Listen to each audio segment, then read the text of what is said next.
Most people believe sleeping on your left side is the healthiest position for your heart. That's what gets repeated in wellness blogs, health magazines, and even by some medical professionals. But here's what they're not telling you. A 68-year-old retired accountant named Margaret slept exclusively on her left side for 12 years. She'd read about it in a health magazine. She believed she was protecting her heart. Every single night, she positioned herself carefully on her left side, convinced she was doing the right thing. Until the morning she woke up in the emergency room with severe heart palpitations, fluid in her lungs, and a diagnosis that shocked her cardiologist. The position she thought was protecting her heart had been quietly stressing it for years. Today I'm going to show you exactly what nobody explained to Margaret. What I'm going to tell you about side sleeping, heart positioning, and what happens to your cardiovascular system during those 7 to 8 hours of sleep. My name is Dr. Michael Preston. I'm a cardiothoracic surgeon with 28 years in the operating room. I've opened over 2,200 chests in my career. I've held beating hearts in my hands, and I've spent nearly 3 decades watching the same preventable patterns repeat. Patients who did everything the wellness industry told them to do and still ended up on my table with conditions that could have been avoided with better information. The problem isn't that people are careless. The problem is that the 15-minute appointment doesn't give your doctor time to explain the nuance. The difference between what works for a healthy 40-year-old and what becomes a risk factor after 60. Today, I'm going to tell you what nobody took the time to explain to Margaret and thousands of others like her. Here's what changes after 60 that makes sleep position matter in ways it never did before. Your heart doesn't rest at night, it shifts gears. In a healthy younger body, nighttime is when your blood pressure naturally drops, usually 10 to 20% lower than during the day. Your heart rate slows. Your body enters repair mode. The autonomic nervous system toggles from fight or flight to rest and digest. Everything recalibrates for recovery. But after 60, that entire system becomes less reliable. The switches don't flip as cleanly. The recovery mode doesn't run as deep. Think of it like an old car that used to handle every bump in the road without effort. Same road, same bumps, but now the suspension doesn't absorb the shock the way it used to. The shocks are worn. The springs have less give. The margin for error gets smaller, and smaller margins mean bigger consequences. More than 60% of adults over 65 have what's called non-dipping blood pressure. Their blood pressure at night stays elevated or doesn't drop enough. That's not normal aging. That's a warning sign that the cardiovascular system is under chronic stress. Now add sleep apnea, which affects nearly half of people over 60. Add positional pressure on the heart from sustained left side sleeping. Add late meals that keep your digestive system active when it should be resting. You've created a cascade of stress factors that your cardiovascular system at 35 could have handled easily. At 68, it can't. The reserve isn't there anymore. And sleep position, something most people never think about, becomes one more variable that tips the balance. Now, here's what actually happens when you sleep on your left side after 60. Your heart sits slightly left of center in your chest. When you lie on your left side, gravity pulls your heart against the left chest wall. For most of your life, that pressure is negligible. Your heart muscle is strong enough, your chest cavity has enough space, and your cardiac function has enough reserve to handle it without issue. But after decades of work, after 60 or 70 years of beating without rest, that changes. The heart's chamber walls can thicken slightly. The pericardium, the sac around the heart, becomes less elastic. And now that same positional pressure that meant nothing at 40 starts to compress the heart in ways that trigger arrhythmias, palpitations, and in some cases, fluid buildup in the lungs. I've seen it dozens of times. Patients come in confused because they're doing everything right, eating well, taking their medications, staying active, and still waking up with irregular heartbeats or shortness of breath. Then we ask about sleep position, left side every night for years. Stay with me. Let me give you the 5 things you need to know about sleep position and your heart after 60. These aren't theories, so These are the patterns I've watched repeat in case after case. Number 1. The left side position increases pressure on the left ventricle. That's the main pumping chamber of your heart. When you're lying on your left side, the heart shifts forward and presses against the chest wall. In younger patients, the heart has enough contractile force to push back. The chamber walls are thick and elastic. The pericardial sac has plenty of give. After 60, especially if you have any degree of left ventricular hypertrophy, which is common with long-term high blood pressure, that positional compression can interfere with filling and ejection. What does that mean in plain language? Your heart is trying to fill with blood between beats, but the physical pressure from the chest wall is making it harder for the chamber to expand fully. Think of trying to inflate a balloon inside a vice grip. The balloon wants to expand, but the grip limits how much it can. The result? Palpitations, skipped beats, or that uncomfortable awareness of your heartbeat that wakes you up at 2 in the morning. You lie there feeling your heart thudding against your ribs. Sometimes it feels like it's skipping. Sometimes it feels like it's racing. You check your pulse. It's irregular. You start worrying. Is this a heart attack? Should I call 911? Most of the time, it's not an emergency. It's mechanical compression triggering an electrical response. The fix here is simple. If you've been a strict left side sleeper and you're experiencing nighttime palpitations, try alternating. One night on your left, one night on your right, one night on your back with a pillow under your knees to take pressure off your lower spine. Give your heart different mechanical environments. Let it experience different pressure patterns. Within 2 weeks, most patients notice the palpitations decrease in frequency and intensity. If you wake up in the middle of the night on your left side and your heart is racing, roll to your right. Don't panic. Just change position. The shift in pressure often calms the rhythm within minutes. I've had patients text me in amazement after trying this. They'd been dealing with nighttime palpitations for months, sometimes years, and a simple position change solved it. No new medication, no procedure. Just awareness of what their body was trying to tell them, starting tonight. Number 2, left side sleeping can worsen acid reflux, and acid reflux is a direct cardiac stressor. Here's what nobody tells you. When you lie on your left side, the angle of your stomach relative to your esophagus actually makes it easier for stomach acid to flow back up. You'd think it would be the opposite. The wellness blogs say left side is better for digestion. They're talking about the position of your intestines, not your stomach. For the stomach, left side increases reflux risk. And chronic nighttime reflux doesn't just cause heartburn. It triggers vagal nerve stimulation. The vagus nerve runs right alongside your esophagus. When acid irritates it, it can cause your heart rate to slow or become irregular. I've had patients come in thinking they're having a heart attack.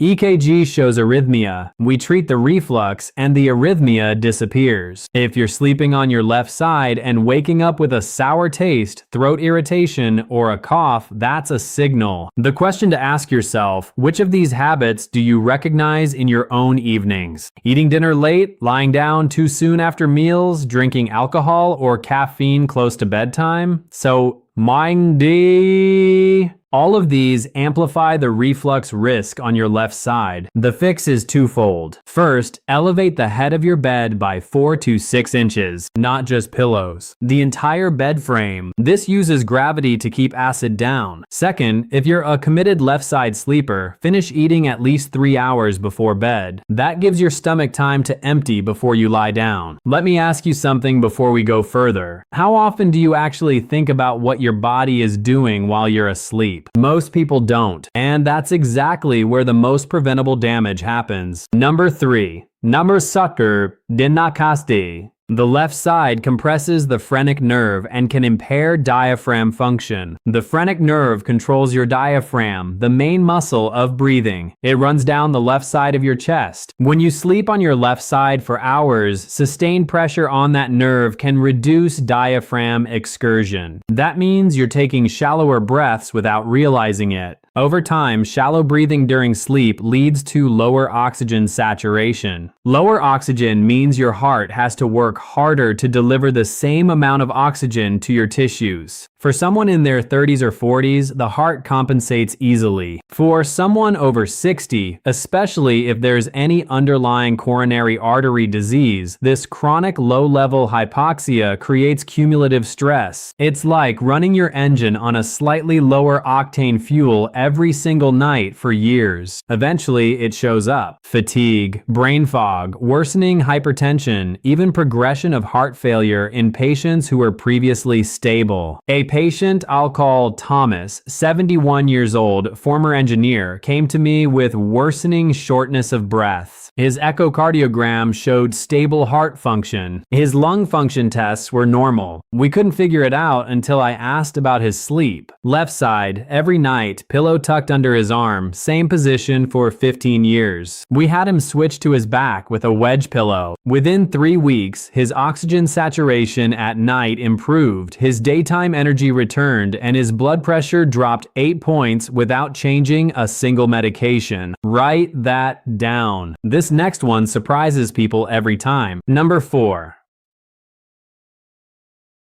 Left side sleeping can trigger or worsen atrial fibrillation in susceptible individuals. Atrial fibrillation, AFib, is the most common arrhythmia in older adults. It's an irregular, often rapid heart rhythm that increases stroke risk. What most people don't know is that body position can be a trigger. When you lie on your left side, the heart rotates slightly in the chest cavity. That rotation can stretch the left atrium, the upper chamber of the heart. In someone with an already enlarged or electrically unstable atrium, that stretch is enough to set off AFib. I've had patients who only go into AFib at night, and only when they're on their left side. They wake up feeling like their heart is fluttering or pounding. They roll over, and within minutes it stops. This is called positional AFib. It's not widely discussed because it doesn't fit the standard narrative about AFib being purely electrical or structural.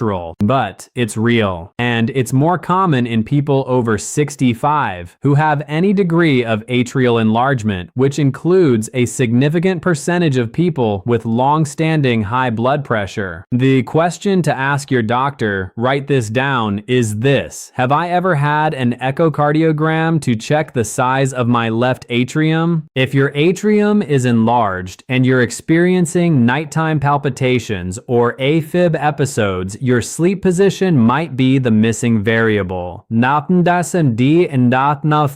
The fix: avoid sustained left side sleeping. If you naturally roll onto your left during the night, that's fine. The problem is staying there for 6 or 7 hours straight. Use a body pillow to keep yourself angled more toward your back or right side. 2 more items after this one. And item 5, that's the one that even I had a significant blind spot about for the first 15 years of my career. Stay with me. Number 5, Orsieri Dersi Descendi. Right side sleeping improves lymphatic drainage and reduces cardiac afterload. Here's what your doctor probably hasn't explained. The thoracic duct, your body's main lymphatic vessel, drains into the left subclavian vein. When you sleep on your right side, gravity assists lymphatic flow back toward that drainage point. Better lymphatic flow means less fluid retention, less edema, less pressure on your heart. Additionally, right side sleeping reduces what we call cardiac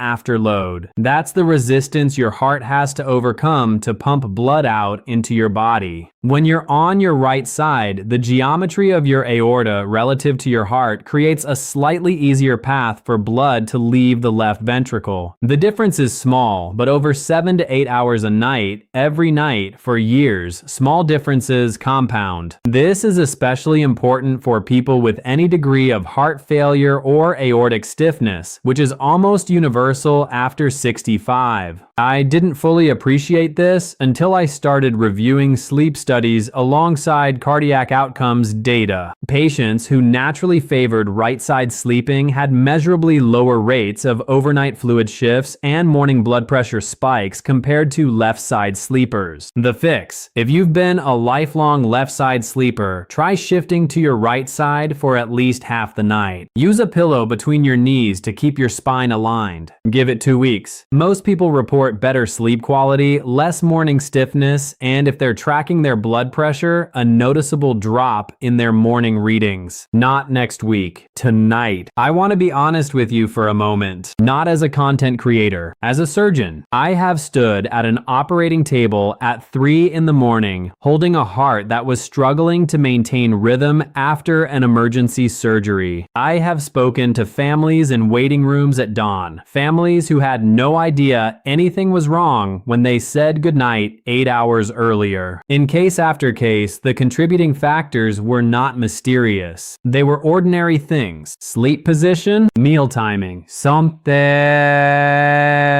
stress from unmanaged reflux, chronic shallow breathing during sleep. These are not exotic risk factors. They are the background noise of millions of ordinary bedrooms. And that background noise, accumulated night after night, year after year, quietly erodes the reserve your heart needs to protect you. I want to tell you about a patient. I'll call her Patricia, 66 years old, retired librarian, meticulous about her health. She tracked her steps, ate a Mediterranean diet, never missed a medication. She came to me after waking up 3 nights in a row with what felt like her heart stopping and restarting. Terrifying. We ran every test. Her heart structure was normal. Her electrolytes were fine. No sign of coronary disease. Then I asked about her sleep routine. Left side, same position, every single night for 18 years. She'd read in a magazine that it was the healthiest position for circulation. I had her try alternating sides and elevating the head of her bed. 6 weeks later, she sent me a message. The episodes had stopped completely. She'd reduced her anxiety medication from daily to as needed. Her resting heart rate, which had been hovering around 78, dropped to 64. The first thing she said to me at her follow-up was this: why didn't anyone tell me this sooner? That question stays with me. It's a big part of why I make videos like this one. Let me give you the summary. 5 things about sleep position and your heart after 60. 1. Left side sleeping increases pressure on the left ventricle and can trigger palpitations. 2. Left side position worsens acid reflux, which directly stresses the vagal nerve and your heart rhythm. 3. Prolonged left side sleeping can compress the phrenic nerve and reduce your oxygen levels overnight. 4. Left side position can stretch the left atrium and trigger positional atrial fibrillation in susceptible individuals. 5. Right side sleeping improves lymphatic drainage, reduces cardiac afterload, and lowers morning blood pressure. Which of these patterns do you recognize in yourself? The nighttime palpitations, the reflux, the waking up short of breath? Tell me in the comments. I read every single one. There is someone in your life, a spouse, a sibling, a friend, who is sleeping on their left side every night and experiencing symptoms they don't connect to that position. Send this to them. That one share might be the most important thing you do today. Every week, I bring you honest, evidence-based information that I wish every one of my patients had access to long before they needed surgery. If you want more of that, subscribe.